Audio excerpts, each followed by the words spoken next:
ថ្ងៃក៏នឹកពេលយំក៏អូននឹក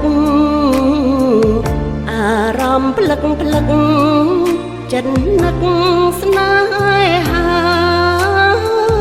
កំពុងធ្វើអ្វីញ៉ាំបាយឬធ្វើការផ្ញើចម្រៀងហើយផ្ញើសារថាចង់ជួបមុខ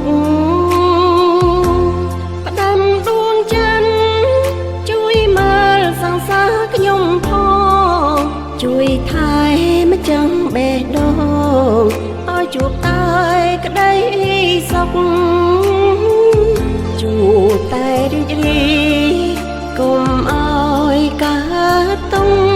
តួនៅឆ្ងាយមិនបានជួបមុខក៏នៅគ្រប់វេលាថ្ងៃក៏គិតពេលយំក៏អូនគិតក្តីស្រឡាញ់ពិតស្មោះលើពុំងារគុំប្រែចិនដាត្រូវស្មោះអូនដូចគ្នាហើយស្រឡាញ់អូនក្រុមគ្រាដូចអូនស្រឡាញ់ប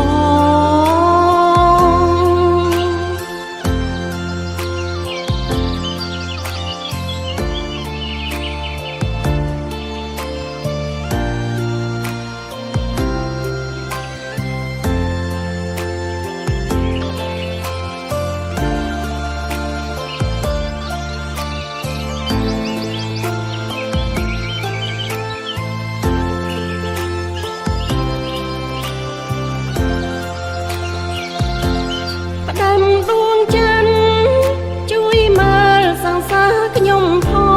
ងជួយថែម្ចាំងបេះដូងឲ្យជួបតែក្តីសុខជួបតែរីករាយកុំឲ្យកើតទុំតួនៅឆ្ងាយមិនបានជួបមុខក៏នៅគ្រប់វេលាក៏គិតពេលយំ